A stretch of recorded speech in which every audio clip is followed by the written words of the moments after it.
Hello, welcome to episode 11 of The Roar and the Reason. This is a podcast for the Lion's Share Company. I'll get this out of the way early. The Lion's Share Company is an operating company, and it's a culmination of 6 companies that sit underneath it. Wadsworth Service, Wadsworth Solutions, Wadsworth Energy, Wave Electric, Warner Mechanical, and Imperial Mechanical. Today, I'm joined by a very, very dear friend of mine, Martin Fader. Martin is with Schneider Electric and lives in Sylvania That's correct. today, originally from London, I believe. That's correct. Yes, born and raised in the UK, just West London, and now living in a very small, tiny country that you may know if you're a basketball fan. Luka Doncic, he comes from here, and of course, your Really? first lady was born here in Slovenia. I did not know that. Yeah. Well, welcome, Martin. Today, I was really excited. I'm waiting on this episode for a while, ever since I got back from Las Vegas. And when I was out in Vegas, Schneider Electric made a global launch of the next generation of building automation controls. It's called Foresight, and it is terrific. This is a game changer. And I'll preface this, Martin, just by saying I started over 30 years ago, 1982, really the first DDC building automation system by Andover Controls came out, and that was the AC 256. Prior to that, they had something called the Sunkeeper. It was a place mark. It was to hold the spot until Andover developed the product. It went from AC 256 to Infinity, from Infinity to Continuum to StructureWare. As StructureWare was rolling out for all those years, we used to call it NSP. That was for Next System Platform. That's We correct. refer to it as no such platform. Yeah. Had names such as Pangea. The original name of EBO StructureWare was Pangea. And if you know anything about the world history, Pangea is when all the 7 continents were combined as one. Which, you talk about foresight. I look back at 20 years ago, whoever had the idea to name it Pangea was a pretty darn good idea. Martin, welcome. I know you're on the developmental team. I will tell my audience, Martin Fader is the inspiration for my podcast. I did a podcast with Martin 2018, sitting in Barcelona. I had no idea what we were doing. I may have even had a couple glasses of wine as we did it. But it was a long interview. It's still out there today. It's on iScoop, and we had a lot of success. And Martin, this just picks up where we left off. Next generation controls are coming. I'm excited, and I know you're excited. Yes, I am. Welcome. Thank you so much for having me. It's an honor. And yes, that podcast was interesting, how everything seems to loop on itself. I mean, I remember we were discussing back then in that podcast that actually, and I'm not just saying it because you're on the call, it got more hits on that particular podcast than any other one. So it's interesting to see how the things and the markets are changing and how technology is influencing us. I mean, you talked about 1982. And you say 30 plus years. I hate to tell you, it's 40. That's 40 years you've been in this business. And likewise, like yourself, I've been in the controls industry since 1985. And it's interesting when you look back then, how whilst we refer to it today as a building management system, we used to refer to it then as a building energy management system. And then I think for a number of years, the E just seemed to disappear. It didn't seem to be such a major issue. It was a black box. It did my air conditioning, it did my heating and the cooling. And then I suppose in the mid 90s, end of the 90s, early into the early 2000s, the IT world took over and everything was focused around how the IT was being designed. The building was based, had to be designed so that the IT had the show. And we were begging, hi, can we borrow your network? And can we maybe use your network to put our BMS on it? And they didn't like it. And then I would say about 12, 15 years ago, the whole world changed for us when everybody became so much more conscious about energy and efficiency. And it threw, for me, the building management, and it brought the E back into building management. And it put us in a very, very different position to where we were just before then. And I think if we look at the systems that we have today, and one of the reasons why, as you say, TAC Pangea, which became Smart Structure, which became EcoStructure, which became EcoStructure Building Operation. I mean, there's a lot of brand changes there, but in those brand changing names, there was always new features and functions that, quite frankly, we'd never even thought 20 years ago we would need. And now I would say yes. I mean, the whole reason why EcoStruxure Foresight, as you rightly say, has been announced, and that we're looking at bringing to the market our first sites probably at the end of the year with a full launch in Q1 of 2027, is because this next generation of performance, I would say, of integration, collaboration, ease of use. And I say that with a view that I think the ease of use comes in. I think our industry is struggling in finding the people with the knowledge. We're a bit of a weird, I would say, I wouldn't say unique, but we are a weird industry in terms of we are mechanical predominantly because of the HVAC that we control. But there's so much of the electrical side, now the electronic side, and now I would say quite clearly the AI side of it coming in, but we're also losing that knowledge in terms of the basics that you need. I go back to your interview and podcast you had with Greg Peterson, and it really touched my heart because he was talking about valves and actuators. And I'm not sure whether you know, but my father also worked where I came from, which was originally statual controls. So in reality, in these 40 years, I've never changed employee. They've just been acquired. But my dad at Sackwell was the chief design engineer for our valves. So the mechanical side for that has always been in my heart. And I would say almost that, we can develop all this high-tech stuff. We can have AI in there, and AI is going to help us. And I'll probably touch on some of that as we move forward in this discussion. But all the controllers, all the micro technology that we have in there, we look at spending the money in the software and that sort of controller hardware. And sometimes we forget the importance that the thing at the end of the day that is actually controlling the real medium for heating and cooling, and whether that be air or water, is going to be my valve actuator or my damper actuator. And if we don't get those, if we don't get those right, the millions that I've spent on my controller is just wasted. And in that episode, we actually talked about not just a PIC valve, a pressure independent control valve. It's a PICB valve. It's a pressure independent control balancing valve, which Schneider came out with. I called it sexy because it is sexy. And I little smile on your face. I know you like it as well. Absolutely. So that's very interesting. And I got to ask you, so this is convergence. We've been waiting for this for so many years. And you were right, but I've only been into business for 30 years, but my first product I sold was AC256. But going back that far, thinking about the 1200 baud modem, the 2400 baud, then we graduated to the 48, 9600. We were so excited about picking up speed. We didn't have any clue what the future held. So what is Foresight? Why is it game-changing? I'll start by saying that our clients look for a single pane of glass. They need we call it a GUI. It's a graphical user interface package. It's an acronym. That's what it stands for. And this particular GUI now takes multiple disciplines and ties them in together. It also gives you AI, and it's also going to give you digital twin. So you could do simulations ahead of time. I have clients asking for this today, and I'm very, very excited to be able to say we have a product that's going to work. What do you think? When's this product going to be ready? So when do you think we're going to start seeing Foresight? You're going to start seeing Foresight. I would say a lot of the communication is going to be starting the next quarter, so Q2 of this year, with the first, I would say, documentation and importantly, the specification text that we want to get out there for our consultants to start putting into their designs for 2027. You're going to be getting your hands on to the actual physical software towards Q4. With then a real full launch in Q1 of 2027, so that you can really go live on those new projects that you want to win. Mm-hmm. You actually, all the points that you just mentioned, it was because of the sort of input from you and the customers and from our partners and from our operations that I would like to say we listened. The single pane of glass thing was a really interesting one. I mean, if I look at Wadsworth, you are one of several, but not many partners that are able and are capable of doing both the power and the BMS side of things.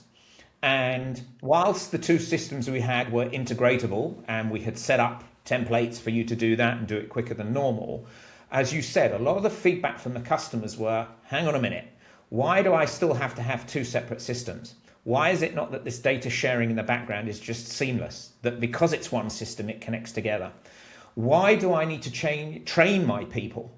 One person on BMS, one person on power, to understand the different GUIs and interfaces, or I've got to teach the same guy 2 separate systems.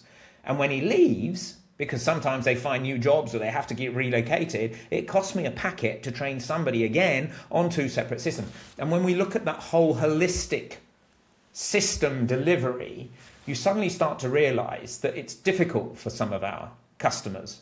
It's not that they're not intelligent, it's a time issue. It's how much time do I have to spend to learn these systems? And hey, why can't I even get these systems to interact with me? And, we're talking about AI, artificial intelligence, how, this really just is a game changer. The argument from a lot of customers, and we got a really good document from actually a company in Italy, wrote a wonderful document to say, I'm a user of your system. And with AI, why can I not come in the morning and literally talk to the system and say, I want to see all the alarms of my system? And by system, they mean my entire infrastructure, not just my BMS, because my BMS relies on the power. And the power also relies on where it needs to go to keep my BMS going. And these things and systems are interlocked. So why can't I do that? And we're saying, well, we should be able to do that. We can do that. And that's why I'd say Foresight really, I would say it's really looking at the next level of, I would say, operational efficiency, thinking about the customer, thinking about how he uses the system, or maybe why he doesn't use it. What are the bits that you don't use? I think that's such a valid question to ask. We always say, hey, what do you like about the system? And sometimes the question should be, what don't you like about the system? And one of the things that we know is that it's, well, I don't have the time. I want this system to be intuitive. I want it to be simple so that I can get on with my main tasks to make sure that the people in that building or whatever process is in that building is really running smoothly, and without me having to spend, training a whole load of people and buying a whole staff of people to keep it going. So you hit the nail on the head when you said about this single pane of glass. It's so important and something that Martin, Foresight looks at. As you know, I have the incredible privilege of sitting on the international board for the advisory board for the partners for Schneider Electric. And I'm the the United States representative.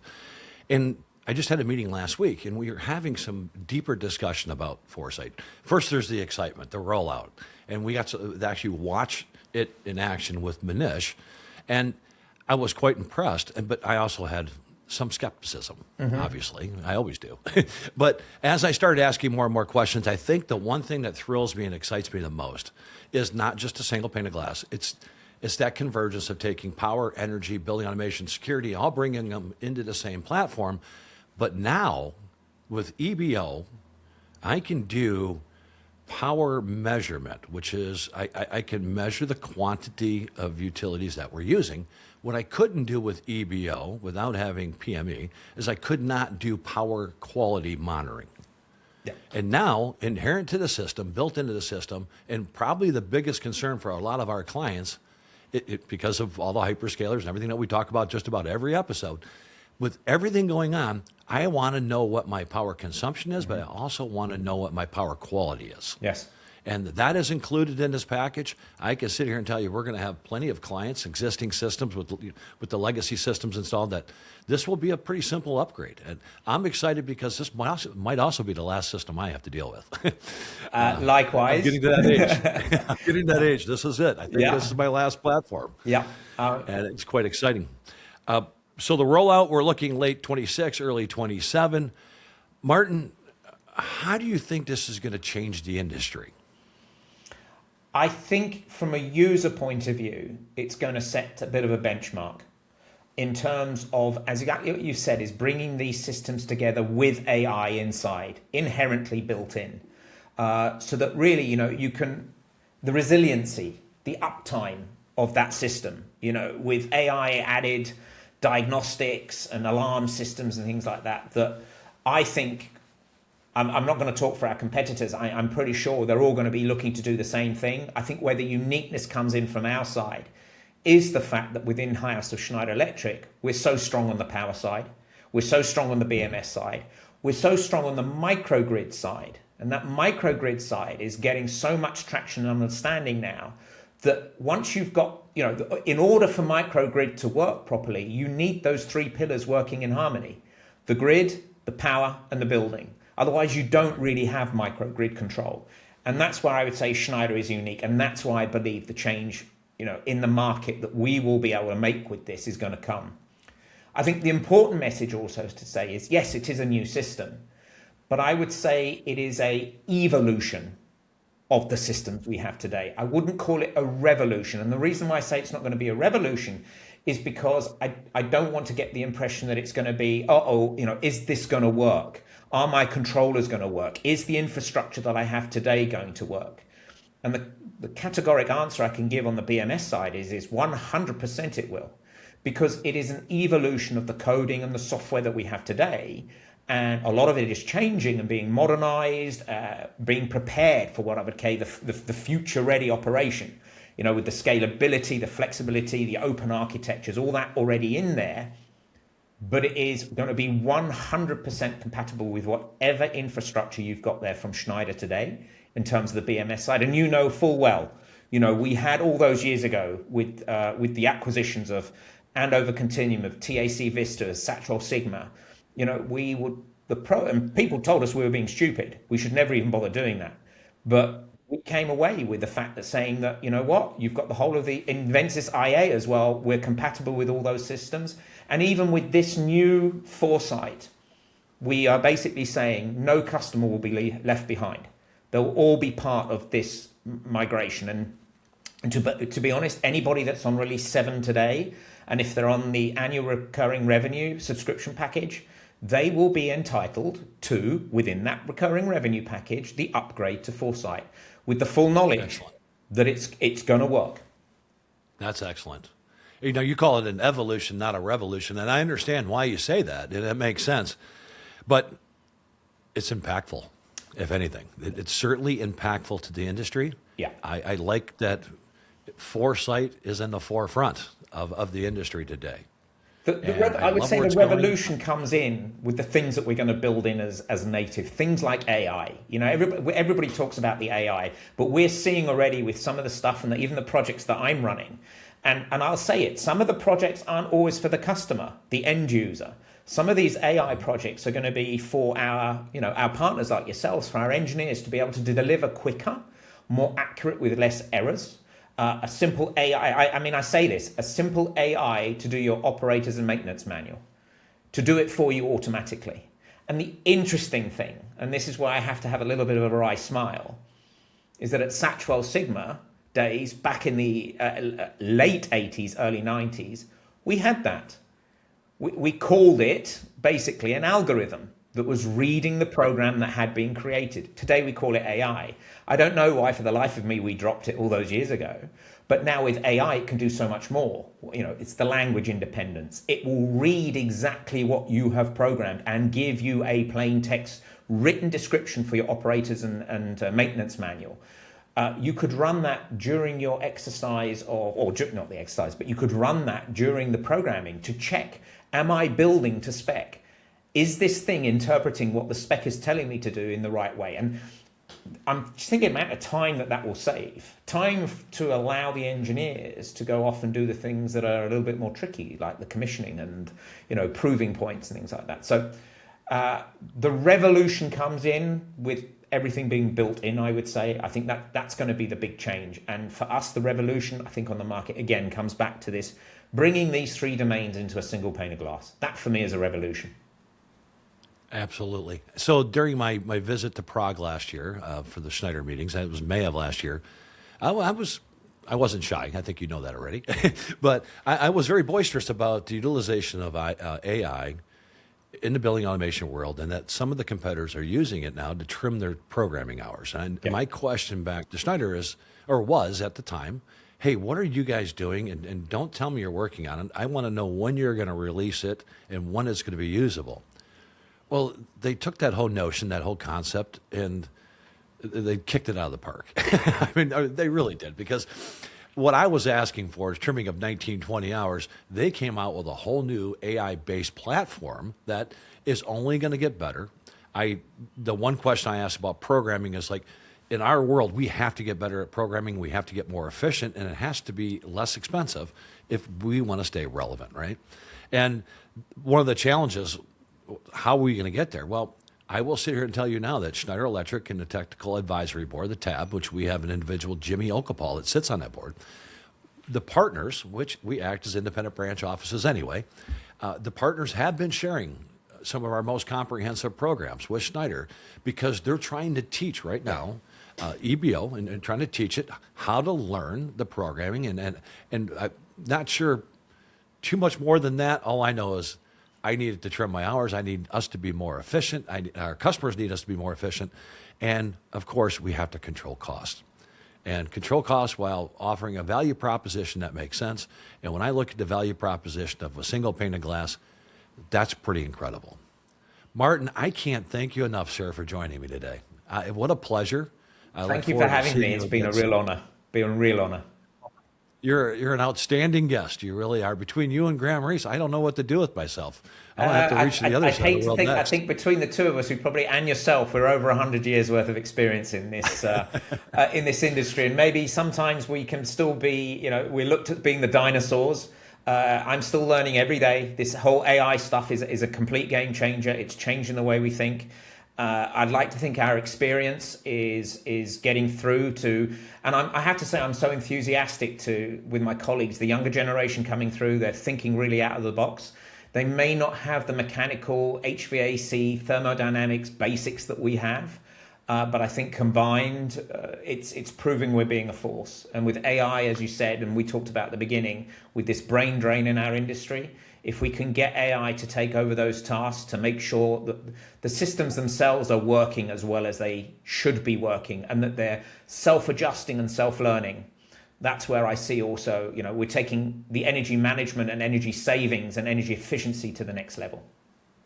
So I'm not ashamed to say that I have regrets because I have regrets. One of my regrets is I'm born in the wrong generation. I was born too early because where we're at right now, my daughter just recently asked me, she's like, hey, Dad, when are you going to retire? I'm like, I'm not sure I have retirement in me. This doesn't work. This is too much fun. Yeah. And we've been waiting for this for 30 years. Now it's coming. The only problem is I'm getting a little old. So hopefully I can hang on another 10 years. I'm having fun. It's not work to me. Martin, you and I have shared some great stories, some great meals, some cocktails together. I consider you a great friend. Thank you for joining us today. The Lion's Share appreciates you, and I hope to see you soon. Thank you, and hope to see you this side of the pond, as they say. You take care. You too, buddy.